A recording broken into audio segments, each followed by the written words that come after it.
Continuing our series on the new Dark Souls board game core sets, today we will go through the unboxing of the painted World of Ariamis. And you guys know we've been covering Dark Souls series like for a long time, since the beginning of the channel actually. And we were like very happy when we contacted Steamforged Games and they actually provided us with a copy of the painted world. So thanks guys, thanks a lot for that. We really appreciate it. We'll go through all the components, all the miniatures, a size comparison of the boss's miniatures against some other Dark Souls board game expansions. We will also answer some questions some of you had on the unboxing of the Tomb of Giants and more. Hi, my name is Nick and we are Tabletop Duo. So grab your favorite drink and let's start. And here it is. So we're gonna start by removing the shrink wrap. On the front cover we have a concept art of Priscilla and the painted world, and in the back we can see all the components and also the miniatures. Alright, so let's open it up. The first thing we see is the rulebook. It's all colored. I will leave a link for the digital version of the rulebook that will be on the description of the video. Then right after we have the campaign board divided in 3 sections, and you will see that in the table right now, how it looks.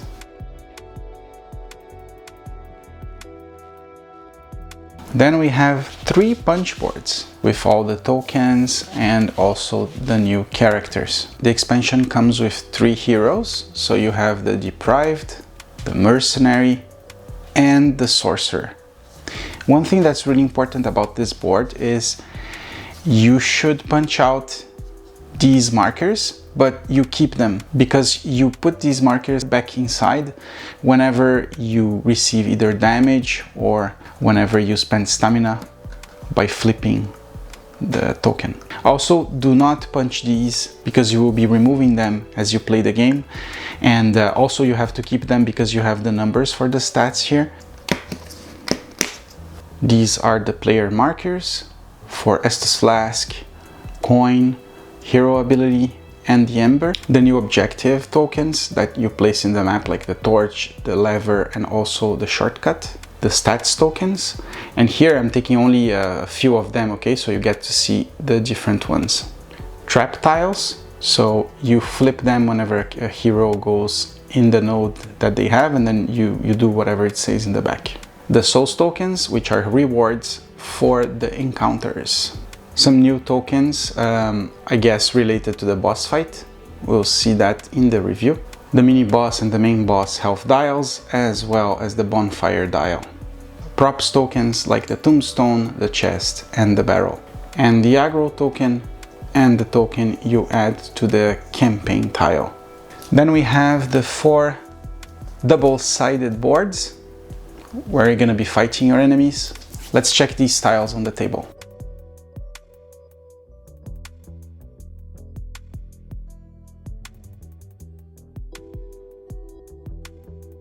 One thing that's cool to mention is that now they added the directions you should go. And now we get the new miniatures. There's also a nice insert compared to the original one. So here we have the Phalanx. We also have the 3 heroes and some rats. And on the second layer you have the biggest enemies, also with the cards and the rivets to assemble your dials. And you have the engorged zombie, the bone wheel, and you also have the crows. The heavy knight mini boss and the main boss Priscilla with her scythe.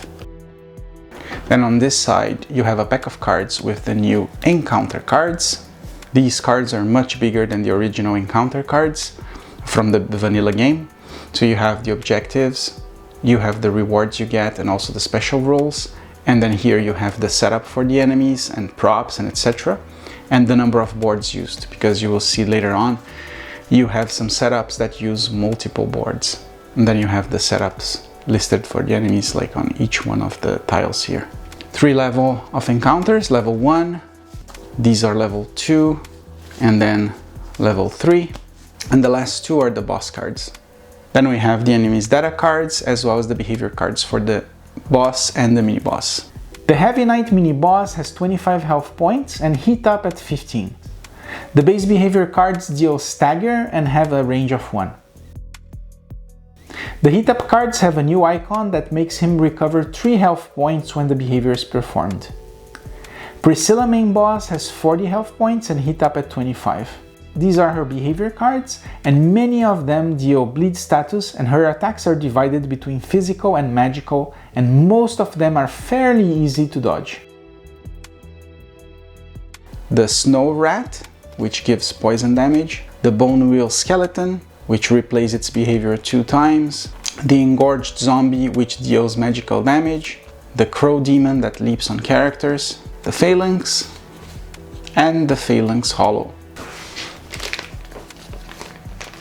Then we have a plastic bag so you can put some of the components, although that's not enough if you want to, organize your set. And then you have the dice. And then you have these 2 pack of cards, which contains all the treasures and also the events. These are upgrades to weapons and armor. Some weapons, armor, and then here we have the events. These are the Heavy Knight's treasures. And here are Priscilla's treasures. These inserts are pretty good because they fit all the cards, even with the sleeves, and they fit most of the components. You're just gonna have to place the tokens on these bags. I would recommend having like maybe 5 or 6 and splitting the tokens in a more organized way, but they all fit in the box perfectly. I'm doing now kind of a reboxing so you can see how all the components fit inside. For the reboxing, here is my suggestion of how you can add the components. So you add the dials here at this section, and you separate the components in packs, and you place them here as well.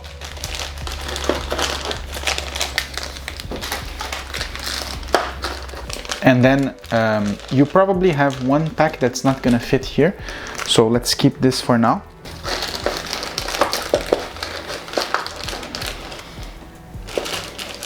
So I have 2 packs left, which I'll keep for later. Then you're gonna be adding the treasure cards here. They're all sleeved, so you will see how they fit in the box. These are all premium sleeves, which means that they're a little bit thicker, so they will bump out a little bit. But you see, they pretty much fit in the box.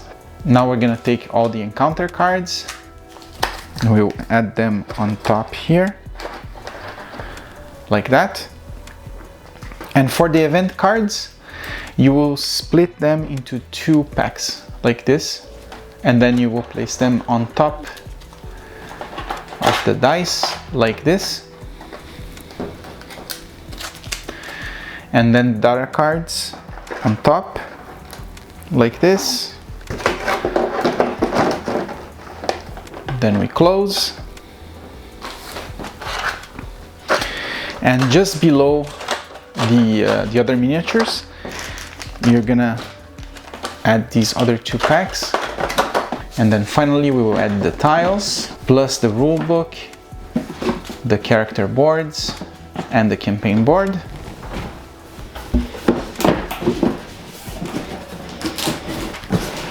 And there you go. First, I would like to answer a few questions that some of our subscribers had about the sets, and then we will check out the Painted World boss size comparison against the other Dark Souls bosses, and then we will show also the card sleeve sizes for this set. So Andres wanted to know if the item cards are the same in both the new core sets, or if they are the same or similar to the original vanilla Dark Souls board game, and so on. Thanks for the question, Andres, and I hope you're doing fine. So each set have their own cards, so they are different. That being said, most of the cards of both sets come from the vanilla Dark Souls and from the characters expansion. Some cards have also been updated, like the Clarity Ring. For the second question, so Tiny Bard wanted to know if the actual stats on the character boards are not marked in the cards or in any other way. So my recommendation would be to keep them in the board, and then you use the cubes from the vanilla game if you can to just place on top of them. Otherwise, you could also take a picture or find ways to record the values on the side in case you lose any of the tokens. We're gonna start answering some questions you guys have on the video, so we're gonna do the review next. So if you have any comments things you would like to know about the game, just leave them in the comment section and we will be answering some of them in our review videos.